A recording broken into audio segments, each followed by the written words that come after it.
nombre es Carlos Esteban Giraldo Cuartas, yo soy residente de Medicina Interna de primer año de la Universidad de Antioquia. Agradezco al doctor Ángel Contreras, que es internista del Hospital Universitario San Vicente Fundación Río Negro, por la asesoría en esta charla. El derrotero que les tengo para el día de hoy, vamos a hablar un poquito de la historia de esta enfermedad, acerca de la terminología que se tiene, la clasificación. Posteriormente hablaremos de la fisiopatología, la epidemiología, acerca de la etiología de las diferentes causas de crioglobulinemia, de las manifestaciones clínicas, del diagnóstico y hablaremos algo del tratamiento médico. Entonces, comenzando con la historia, esta enfermedad fue descrita por primera vez por el doctor Maxwell Mayer Winthrop. El doctor Mayer, un hematólogo de origen austriaco que estudió en los Estados Unidos y describió por allá esta primera entidad en un paciente que tenía un mieloma múltiple.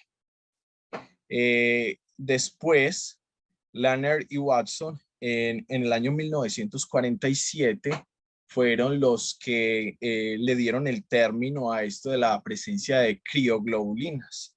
Fueron los que determinaron pues este término.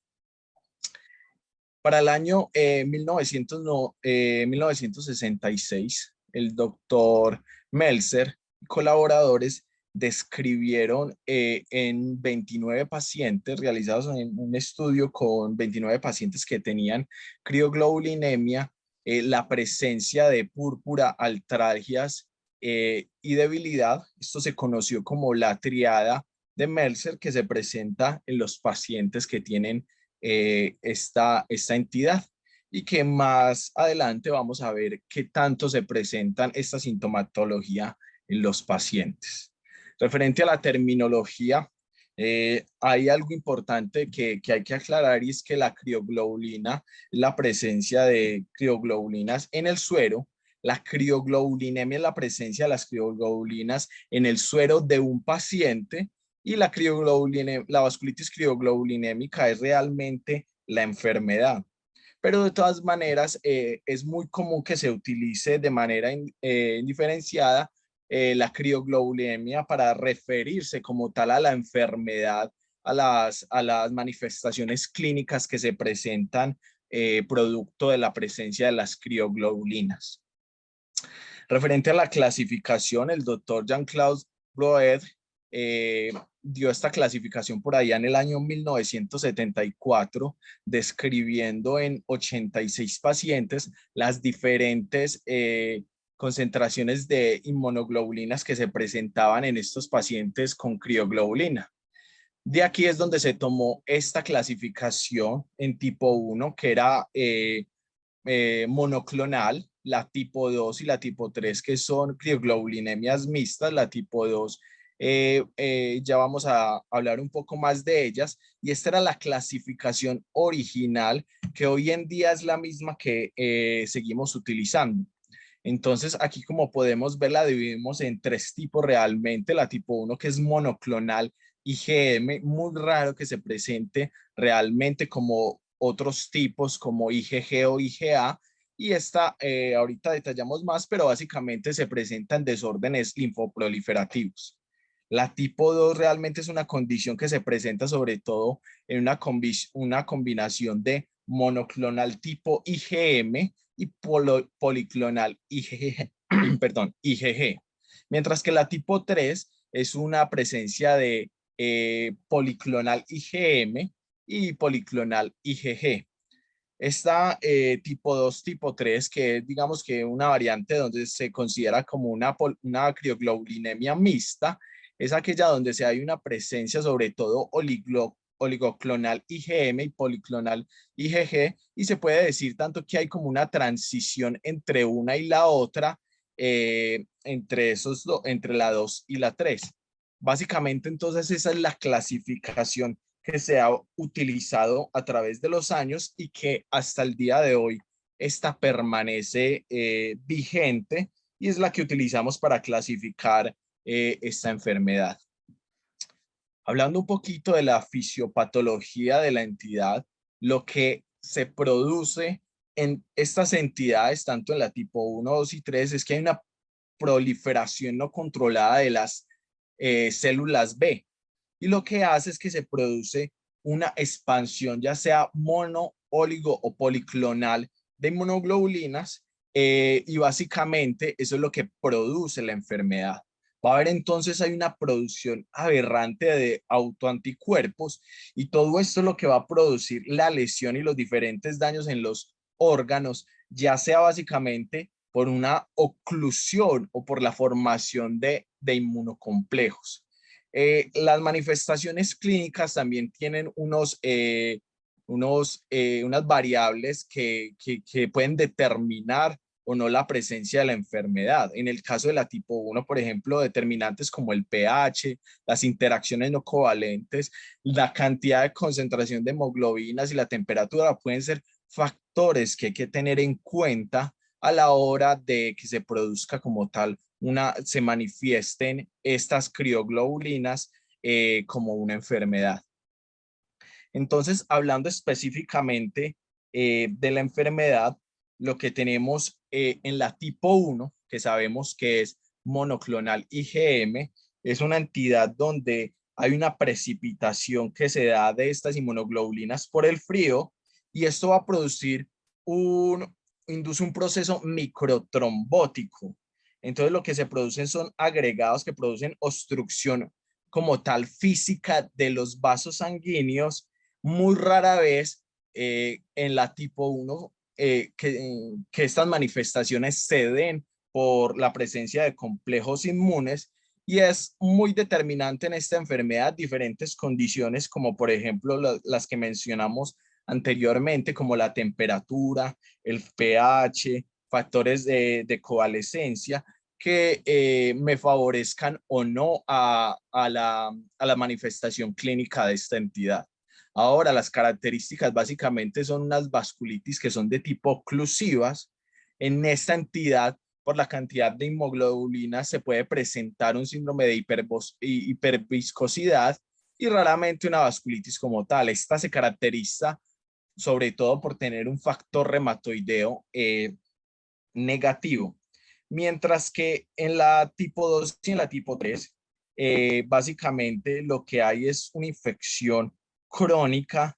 En el caso de la que más se produce esta entidad, la tipo 2 y la tipo 3, es infección por el virus de la hepatitis C, y lo que hay una interacción entre el virus y las células, una hiperactivación de los linfocitos B, lo que va a producir a través de la proteína de superficie CD81, la estimulación crónica de antígeno y anticuerpo, lo que va a producir esa formación de complejos inmunes y es lo que va a producir la enfermedad como tal.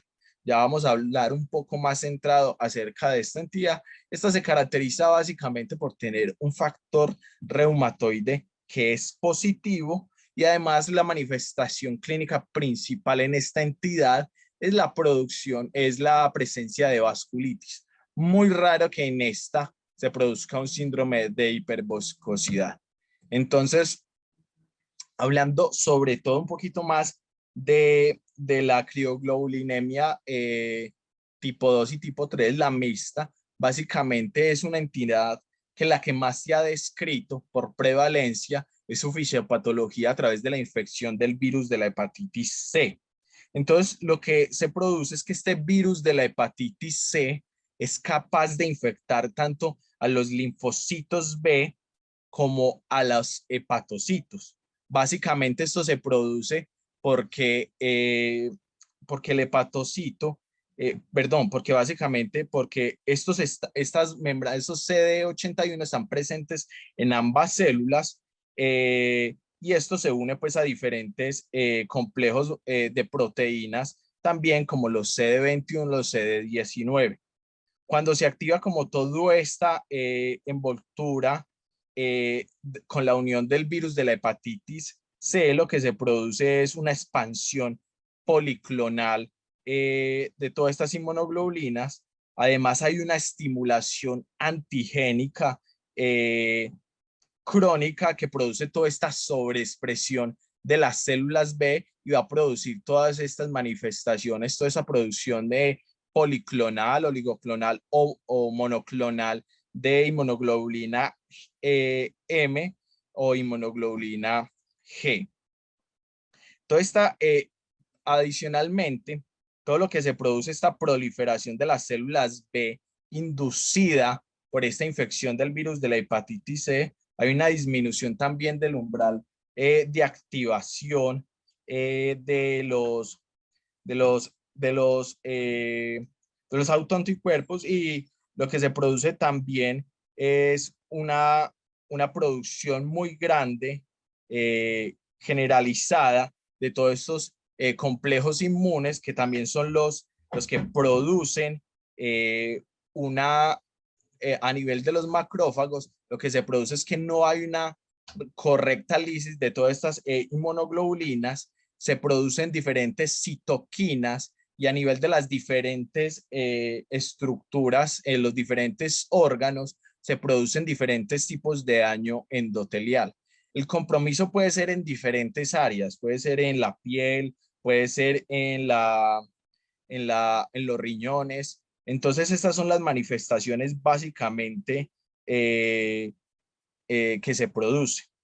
Adicionalmente, la infección por el virus de la hepatitis C bloquea como todas estas enzimas lisosomales que tienen los fagocitos y hace que las células no puedan realmente destruir estos fagocitos. Muy importante toda esa interacción que hay acá a través de los receptores anti-CD20, porque uno de los tratamientos importantes que se tienen en cuenta es la utilización del rituximab, que va a bloquear como toda esta proliferación de las células B y tanto también la producción de la inmunoglobulina M, y siendo también uno de los pilares de tratamiento en esta entidad. Hablando un poquito como de la epidemiología, entonces realmente no es una entidad muy común. Se estima básicamente que hay 1 a 5 casos por 100.000 habitantes de vasculitis como tal crioglobulinémica. Entonces, viendo las diferentes entidades, por ejemplo, en pacientes con VIH, la crioglobulinemia se puede presentar en pacientes con VIH en un 15 o un 20%, en una enfermedad mixta del tejido conectivo en un 15 o un 25% y una hepatitis en un 40 o un 65%. La edad media donde se encuentra sobre todo esta enfermedad son pacientes entre los 45 y los 65 años. La relación hombre-mujer está alrededor de unos 2 a 3 mujeres por un hombre afectado por esta entidad, y la prevalencia de la crioglobulinemia tipo 1 va a ser alrededor de un 5 a un 25%. Entonces, hablando un poquito de la etiología de esta entidad es muy, muy variable. Tenemos diferentes causas que nos pueden dar la presencia de crioglobulinas y también esta posteriormente su manifestación como una enfermedad crioglobulinémica. Entre ellas destacamos la presencia de las neoplasias, sobre todo las neoplasias malignas de células B, entre las que destacan la macroglobulinemia de Waldenström, el mieloma múltiple y la gamapatía monoclonal de significado incierto. Teniendo en cuenta estas 3 entidades principales, que son la mayoría de las causantes, alrededor de un 80% de la crioglobulinemia tipo 1. Otras neoplasias descritas, tenemos por ejemplo el linfoma de Hodgkin, que se ha descrito también, y de enfermedades sistémicas tenemos muchas. Entre ellas destacan las enfermedades de tipo autoinmune, sobre todo el síndrome de Sjögren, el lupus eritematoso sistémico, también puede presentarte en la artritis reumatoidea, y muy importante tener en cuenta el síndrome de Sjögren en los pacientes con crioglobulinemia mixta, que es uno de los causantes y tal vez la enfermedad autoinmune sistémica que más se correlaciona con la presencia de crioglobulinemia. Entre las vasculitis también se ha descrito, por ejemplo, la púrpura de Nochdolén y las vasculitis de tipo ANCA. También se ha descrito en unas otras enfermedades autoinmunes, por ejemplo, en la tiroiditis autoinmune, en la colangitis biliar primaria, pero son realmente entidades que no son muy comunes que se presenten con crioglobulinemia. Otra de las entidades principales que nos pueden dar crioglobulinas realmente son las infecciones, sobre todo las infecciones de tipo viral, principalmente la hepatitis C como causante de una crioglobulinemia mixta. Y también se ha descrito en estos otros tipos de hepatitis y como ya lo había mencionado en el virus en el VIH. Las infecciones, otras víricas que se han descrito con la presencia de crioglobulinas, es la presencia del virus de Epstein-Barr, el citomegalovirus y el parvovirus B19. También se ha descrito en infecciones de tipo bacteriana, como en los pacientes que presentan una endocarditis subaguda, en la sífilis y en otras infecciones importantes. Y hay una descripción también que son muy pocos los casos realmente en infecciones tal vez parasitarias o fúngicas. Entonces, teniendo en cuenta pues como tal la etiología, las causas infecciosas que más se presentan con crioglobulinemia va a ser la hepatitis C, es básicamente la que más se ha estudiado y la que más tiene causas sobre esta enfermedad y se han descrito en estas otras hepatitis. Como ya lo mencioné, otras infecciones virales como el citomegalovirus, el Epstein-Barr y el parvovirus B19 también se han descrito como causantes de esta patología. Si vemos acá, este es un estudio realizado en pacientes que presentaban crioglobulinemia mixta, alrededor de unos 170 pacientes con esta entidad y básicamente lo que se ha visto es que estos pacientes, cuando se le hizo una detección de las condiciones que tenían de estos anticuerpos, el 90% presentaban anticuerpos contra el virus de la hepatitis C, inclusive el RNA de virus de la hepatitis C y también se encontraba anticuerpos contra esto. Entonces, si vemos en este mismo estudio, también vemos la prevalencia que encontraron en estos pacientes y si vemos más del 80% de los pacientes que tenían crioglobulinemia mixta presentaban la triada de Meltzer que les mencioné anteriormente, la cual se caracterizaba por púrpura, debilidad y artralgias. Entonces, como vamos a ver más adelante, es menester descartar cuando tengamos la sospecha de un paciente con crioglobulinemia la presencia o no de una infección por el virus de la hepatitis C. En cuanto a las etiologías autoinmunes, la más descrita realmente que se presenta con crioglobulinemia, con la vasculitis crioglobulinemia, es el síndrome de Sjögren. Esta tal vez es la que más se relaciona con esta entidad y hay que tener en cuenta que la presencia de crioglobulinemia asociada a síndrome de Sjögren se relaciona con un compromiso extraglandular de la enfermedad, inclusive con el riesgo de presentarse con un linfoma y obviamente tiene un peor pronóstico cuando tenemos la presencia de un síndrome de Sjögren también asociado a presencia de una crioglobulinemia mixta. También se ha descrito en enfermedades autoinmunes como en el lupus eritematoso sistémico y en la artritis reumatoide. Y en estas entidades básicamente pues no es tan común y los niveles de criocrito no son tan elevados como cuando se presenta en un síndrome de Sjögren, pero también se puede presentar. Referente a las neoplasias como etiología de la crioglobulinemia, como había mencionado previamente, las tres entidades que más encontramos dentro de la causa de la crioglobulinemia tipo 1 van a ser el mieloma múltiple, la macroglobulinemia Waldenström y la gamapatía monoclonal de significado indeterminado. Estas representan básicamente el 80% de las causas de la crioglobulinemia tipo 1.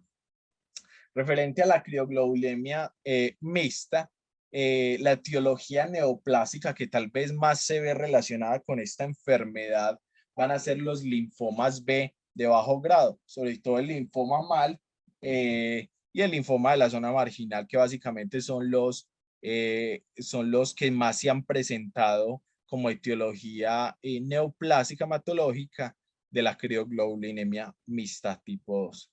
Entonces, aquí vemos este estudio que realizaron una serie de casos de pacientes que tuvieran crioglobulinemia tipo 1. Fue una serie de casos de un estudio entre 1990 y diciembre del 2015. Se realizó en la Mayo Clinic en Rochester, Minnesota, y los pacientes que tuvieran un diagnóstico como tal de una crioglobulinemia tipo 1, identificado ya sea por suero o por biopsia. Hubo realmente 486 pacientes con crioglobulinemia, de ellos 409 fueron crioglobulinemia tipo 1, y aquí tomaron como tal 102 pacientes, perdón, porque a 7 pacientes no tenían como un seguimiento completo eh, para hacer la evaluación. Entonces, como vemos aquí, la mayoría de las enfermedades que se presentaron como etiología de la crioglobulinemia tipo 1 fueron las enfermedades de tipo linfoproliferativas, entre ellas descartando la gammopatía monoclonal de significado indeterminado en un 38% de los casos, perdón, la macroglobulinemia de Waldenström estaba entre estas diagnósticos también, y el meloma múltiple también era una de las entidades descritas como etiología de la crioglobulinemia tipo 1. Aquí vemos otros trastornos linfoproliferativos que fueron alrededor del 4% de las causas de esta crioglobulinemia tipo 1. Entonces, cuando hay una sospecha o tengamos como claro que nuestro paciente tiene una crioglobulinemia tipo 1, ya sabemos las etiologías a las cuales debemos enfocar nuestro esfuerzo diagnóstico de esta entidad. Las manifestaciones clínicas, entonces hay que tener en cuenta que uno tener crioglobulinas per se no significa que un paciente vaya a presentar como tal una crioglobulinemia vasculítica. Entonces hay que tener en cuenta eso, y el porcentaje de pacientes que desarrollan la enfermedad es muy variable, siendo en los pacientes que tienen el virus de la hepatitis C y presencia de crioglobulinas, el 5% van a desarrollar la enfermedad. Y en el caso, por ejemplo, de los pacientes que tienen un síndrome de Sjögren, que tienen crioglobulinas presentes, el 32% van a desarrollar como tal la enfermedad. Entonces, básicamente, hay que tener en cuenta que hay ciertas condiciones, no son muy estudiados, pero se ha reportado que ciertas condiciones, ciertos factores nos pueden llevar a que un paciente con presencia de crioglobulinas, recordemos que esta es la presencia de las crioglobulinas en el suero, pero eso no significa enfermedad. Entonces, los factores que se han desarrollado, que se asocian al desarrollo de la enfermedad, se han determinado algunos. Uno es la presencia de tener un crioquito mayor al 5%, y lo otro es tener otras condiciones, como por ejemplo la asistencia de enfermedades autoinmunes subyacentes, como vimos, tener un síndrome de Sjögren y crioglobulinas tal vez es la entidad que más se produzca la enfermedad, y la presencia de otros marcadores inmunológicos, como por ejemplo un paciente que presente hipocomplementemia, un factor reumatoide positivo o presencia de anticuerpos antinucleares, se ha asociado al desarrollo de la enfermedad. Entonces el compromiso de esta entidad es múltiple, es variado, es en diferentes órganos, y por ejemplo tenemos la presencia de compromiso en diferentes órganos. Tenemos la piel, los riñones, gastropulmonar, gastrointestinal, perdón, pulmonar, cardiovascular, tanto en el sistema nervioso periférico, y también hay reportes de compromiso del sistema nervioso central, y adicionalmente compromiso relacionado con el síndrome de hiperviscosidad, del cual hablaremos un poco más adelante. Entonces, miremos aquí, y aquí hay un estudio donde nos daban como las diferentes manifestaciones que se daban en las diferentes tipos de, en las diferentes tipos de crioglobulinemia. Tenemos que en tanto en la tipo 1 y en la tipo 2, las manifestaciones, como por ejemplo la púrpura, es una de las condiciones que más se presentan en estos pacientes.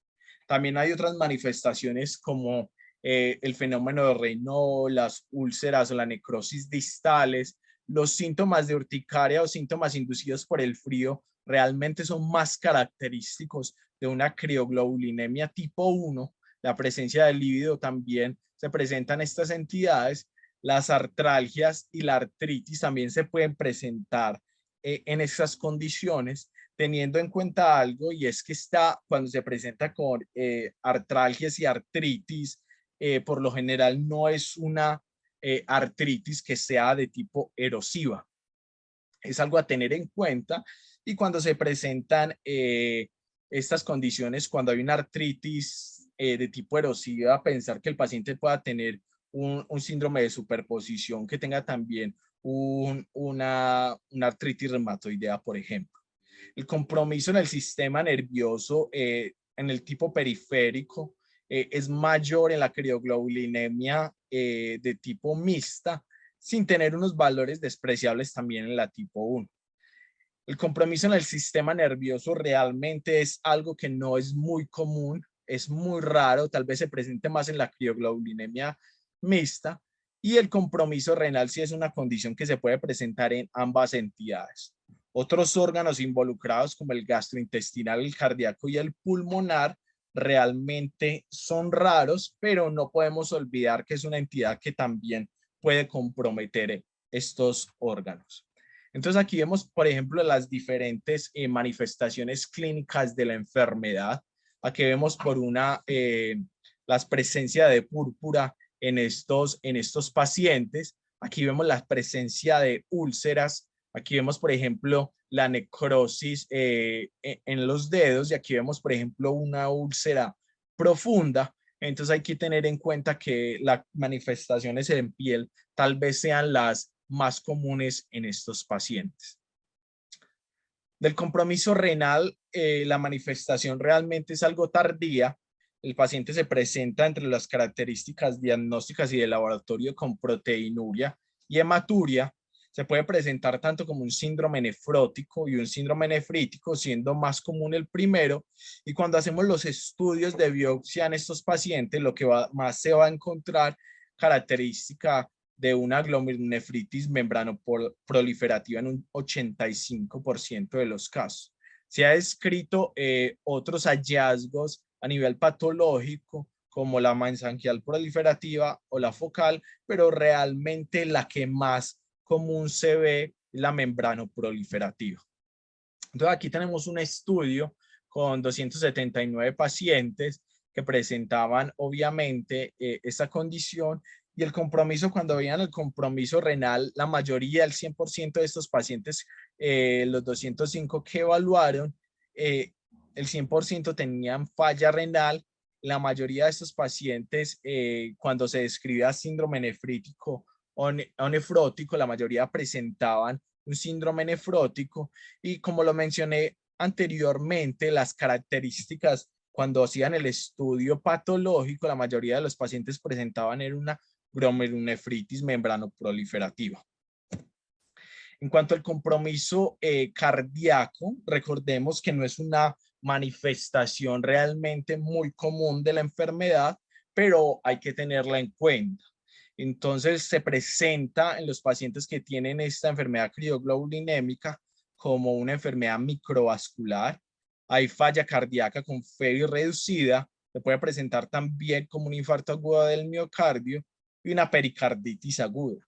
Cuando se le hicieron estudios patológicos a estos pacientes, lo que se encontraba es que estos pacientes presentaban una vasculitis necrosante de las arterias coronarias.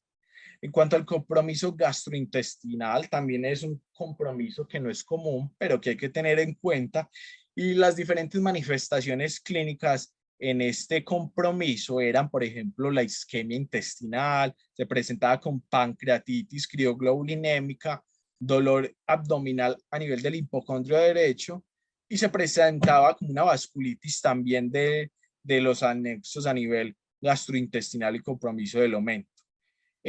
Las manifestaciones clínicas eran variables, había dolor, hematoquexia, hematemesis, y en ese mismo estudio de 279 pacientes, 45 de ellos con manifestaciones gastrointestinales, como vemos en las características de la presentación clínica, la mayoría de estos pacientes se presentaban con dolor abdominal.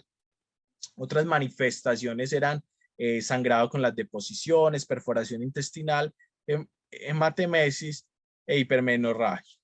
Otras, el compromiso gastrointestinal cuando hacían la evaluación en estos pacientes fue lo que se encontró una isquemia intestinal en la mayoría de estos pacientes y otras manifestaciones, otros compromisos eran menos comunes.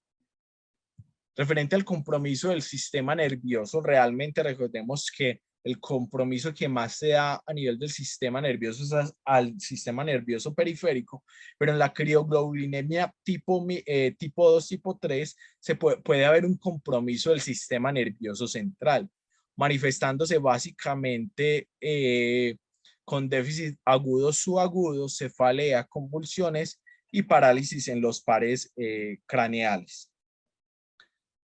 En este estudio, básicamente, de esos mismos 279 pacientes, que 38 tenían este compromiso del sistema nervioso central, la mayoría de los pacientes, la presentación clínica de tipo neurológica era una hemiplegia. 8 de esos pacientes presentaron coma y estos eran otras manifestaciones.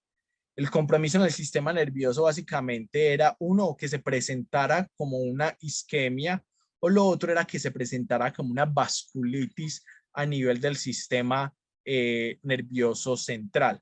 Otras manifestaciones que se describieron en 4 pacientes fue la presencia de una mielitis transversa y la menor cantidad de los pacientes se presentaron con una hemorragia cerebral.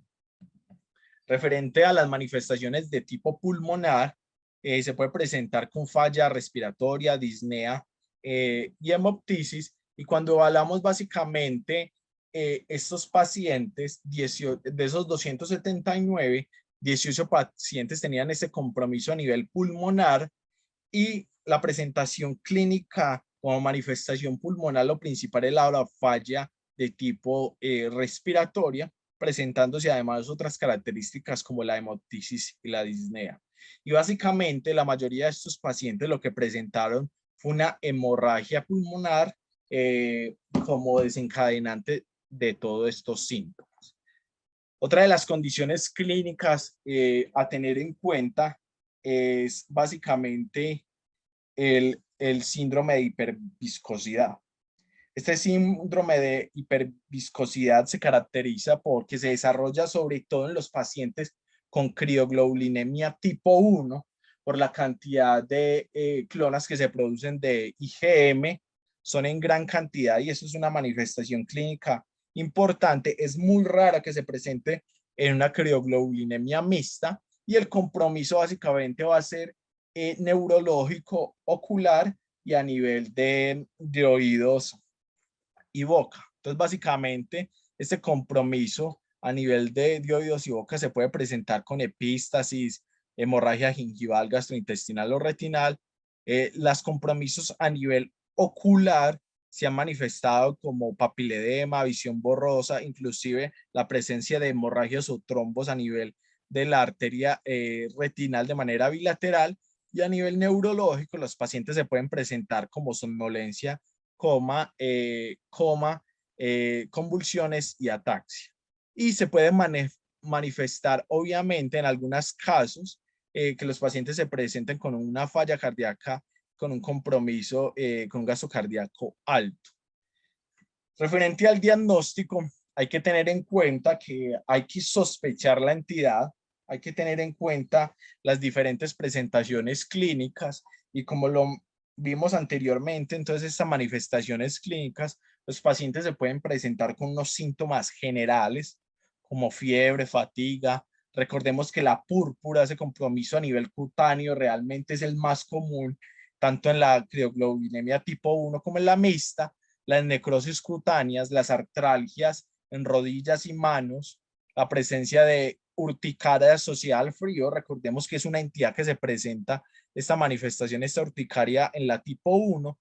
A nivel renal, la presencia de proteinuria y hematuria. Y cuando hay un compromiso del sistema nervioso periférico, lo que vamos a encontrar es una polineuropatía sensitivo-motora o una mononeuritis múltiple, básicamente.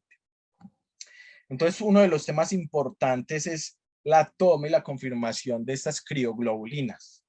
Y es algo que hay que poner realmente atención en el tema de la toma de las crioglobulinas, porque si no se hace realmente una toma como es debido,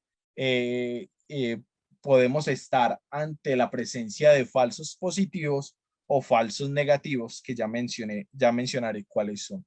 Lo principal es que el tubo que se debe tomar es realmente una recolección en un tubo que esté precalentado a unos 37 grados centígrados sin la presencia de anticoagulante. Esa presencia de ese anticoagulante, cuando está y cuando lo tomamos, nos puede dar falsos positivos cuando hacemos la determinación de las crioglobulinas. Lo otro que se debe hacer es, una vez ya tenemos esa toma, eso se debe centrifugar, eh, a esos 37 grados centígrados, y después de centrifugado, lo que se debe es refrigerar eso a alrededor de unos 4 grados centígrados por alrededor de 1 a 5 días.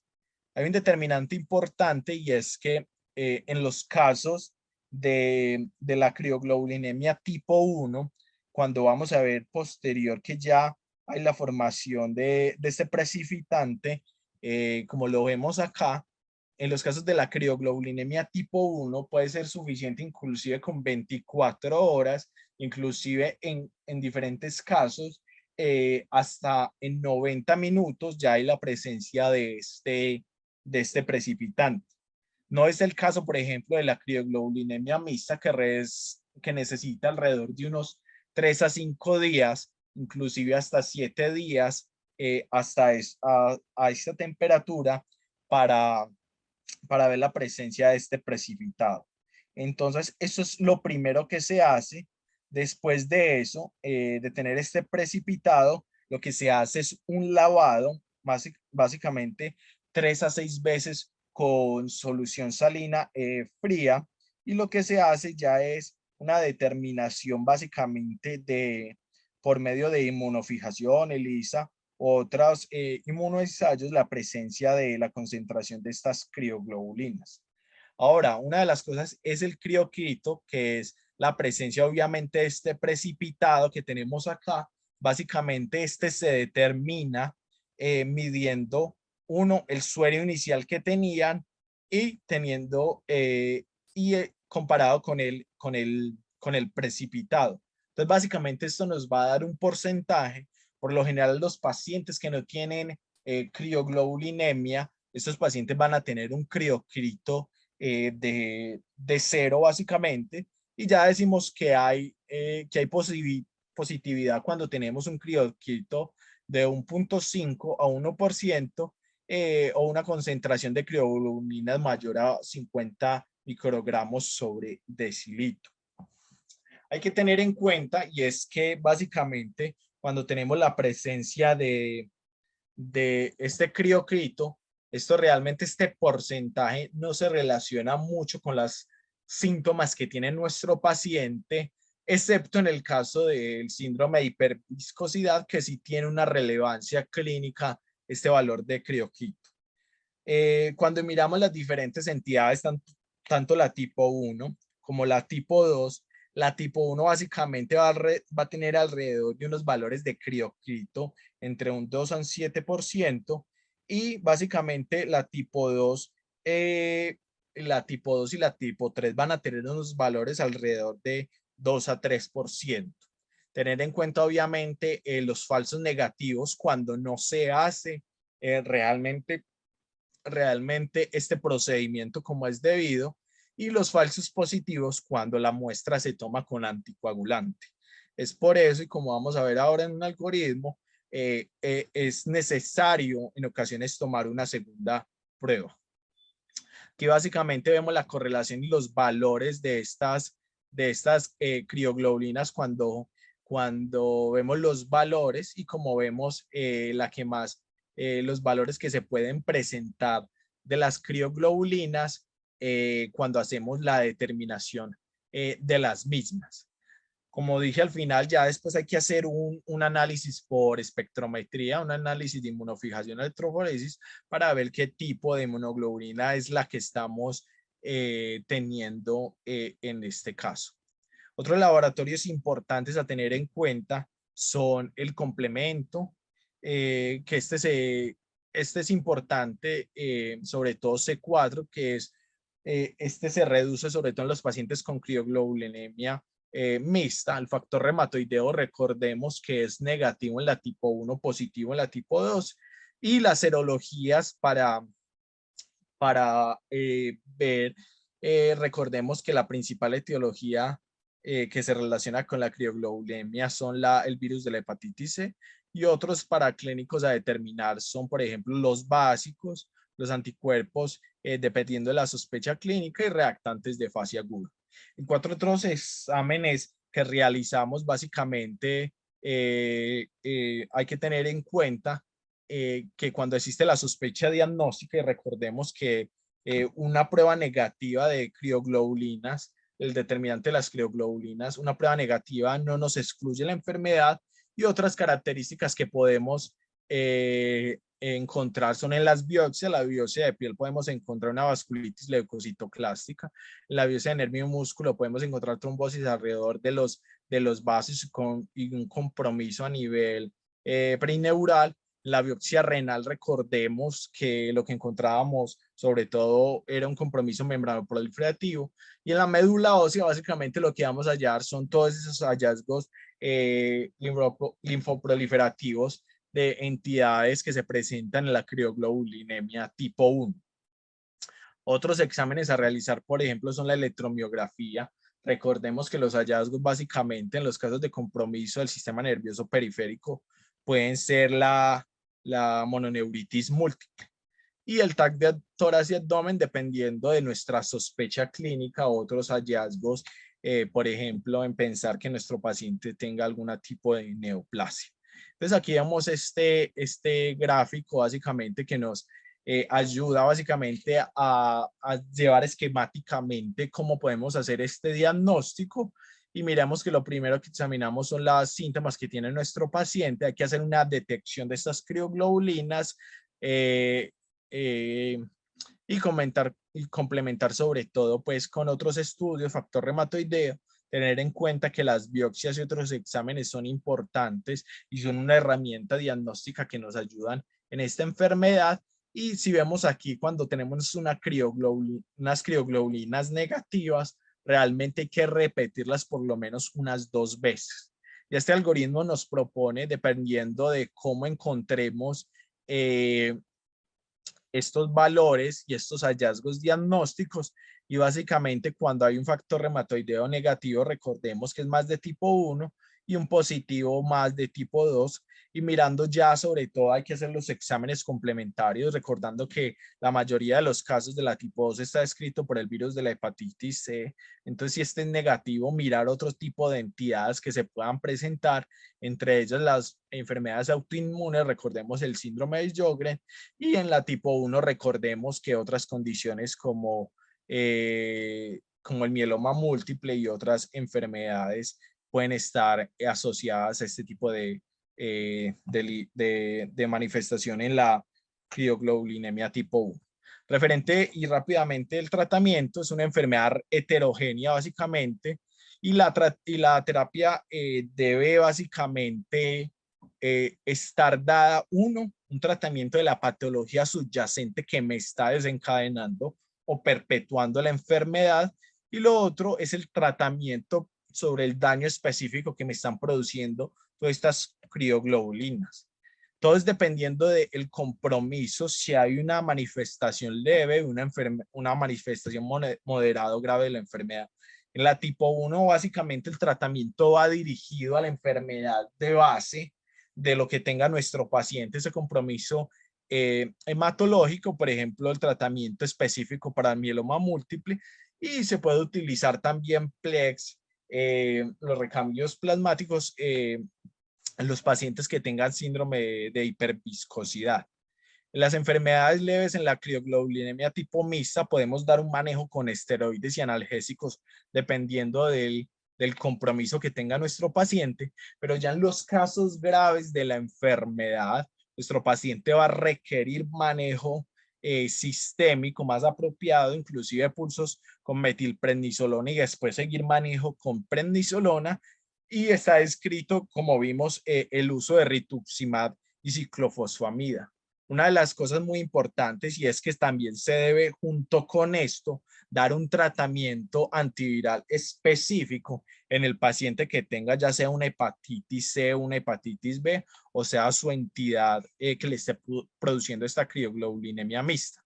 Entonces aquí vemos, esta tabla es interesante donde nos dicen cuáles pueden ser los compromisos moderados o leves, y la terapia va básicamente a corticosteroides y terapia antiviral, sea el caso. Y en los pacientes ya con un compromiso severo, recordemos que hay que hacer manejo con rituximab o corticosteroides.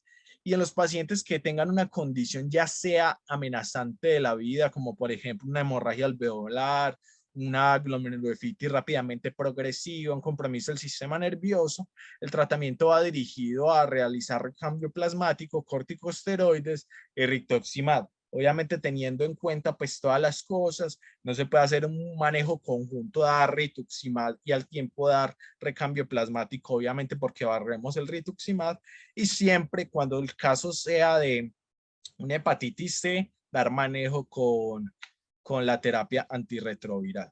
El tratamiento con la plasmaféresis también está indicado en los pacientes con un síndrome de hiperviscosidad y en pacientes básicamente que tengan una entidad amenazante de la vida, como ya lo había mencionado.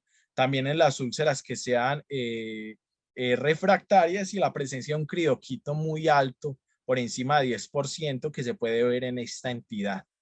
Otras medidas generales básicamente es el manejo del dolor, clínica de heridas, evitar el frío, que es uno de los precipitantes en la crioglobulinemia tipo 1, la inmunización es muy importante, y otras cosas a tener en cuenta en nuestros pacientes, como por ejemplo, no olvidar desparasitarlos cuando los vamos a dar ciclos de esteroides, etcétera, etcétera.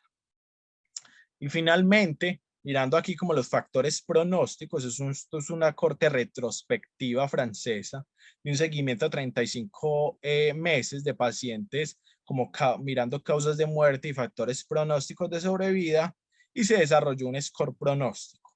Básicamente se determinó que los principales determinantes, factores de riesgo pronóstico para los pacientes con crioglobulinemia mixta de tipo no infecciosa, eran pacientes que tuvieran una edad mayor a 65 años, género masculino, el compromiso gastrointestinal pulmonar, y cuando había un compromiso renal con una tasa de filtración por debajo de 60.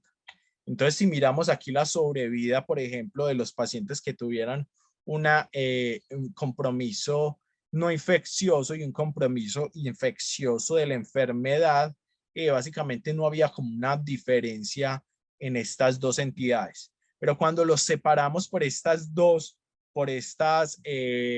por estos factores de riesgo, aquí vemos que diferentes condiciones, como por ejemplo los pacientes que son hombres, tienen una menor sobrevida, inclusive las que tienen una tasa de filtración por debajo de 60, el compromiso gastrointestinal y el compromiso pulmonar también tienen una menor sobrevida. Lo que llevó a determinar este score, que realmente pues nos puede indicar cuando hay alguno de estos factores, la sobrevida de nuestros pacientes, dependiendo de si el paciente tiene compromiso de varios de estos factores o no tiene compromiso de estos factores. Básicamente esto era los que le compartí de crioglobulinemia, y tenemos unos minutos por si quieren dar aportes o tienen alguna pregunta acerca del tema. Muchas gracias.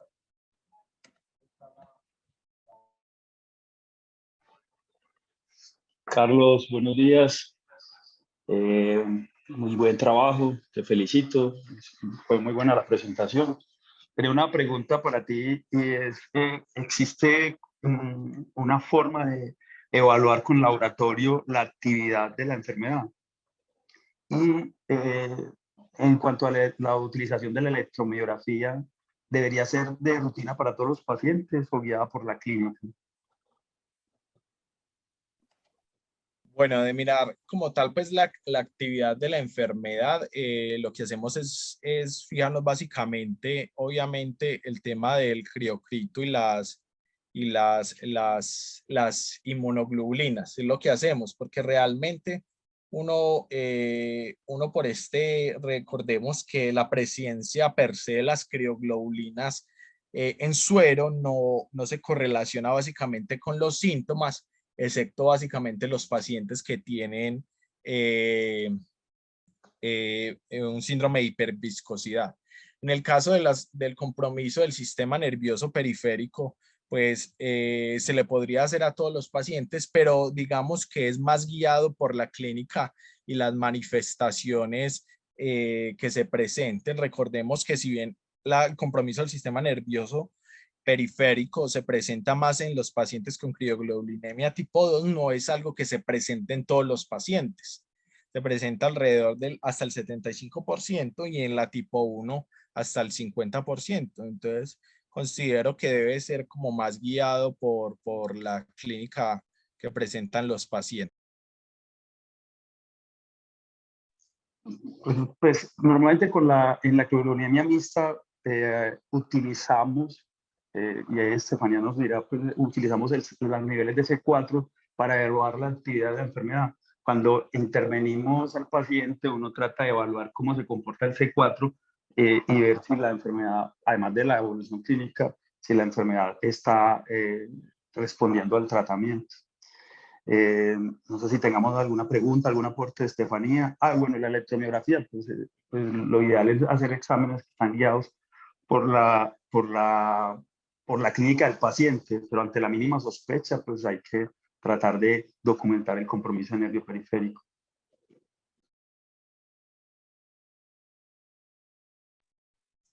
Bueno, no sé si la doctora Estefanía nos pueda dar algún aporte. Ella estaba como en consulta y dijo que iba como a tratar. Entonces, no sé si ya en este momento pues, nos escucha y puede dar alguna opinión al respecto.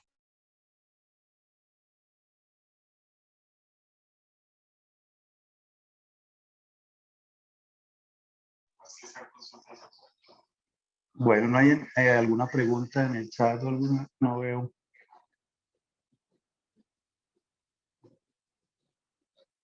Yo creo que entonces... Ya le doy la palabra al profe Atencia, que levantó la mano.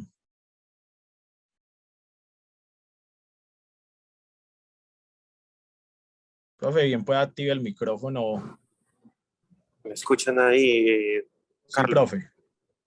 Bueno, felicitaciones por la presentación. Solamente un dato en la parte analítica, y es que siempre que solicitemos crioglobulinas, insistir en que el resultado debería salir en 3 a 5 días. Es decir, si de un laboratorio notan el resultado al día siguiente, hay que dudar que sí se hizo el procedimiento tal y como Carlos lo señaló. Esto se trata de esperar 3 a 5 días para leer si hay crioprecipitado en el tubo, y entonces por eso es importante estar pendiente de cuándo nos dan el resultado y cuándo fue tomada la muestra, que eso se informa en las hojas de laboratorio usual donde se reporta. Se informa la fecha de la toma de la muestra y la fecha de resultado y de validación. Entonces, saber que muchas veces al día siguiente o a los 2 días no puede haber una lectura negativa, pero es porque hay que darle tiempo a que se realice la crioprecipitación, y esto podrá suceder, como ya Carlos lo mencionó, del tercer al quinto día. Era ese aporte, nada más recalcar eso, y muchas gracias. Muchas gracias, profe.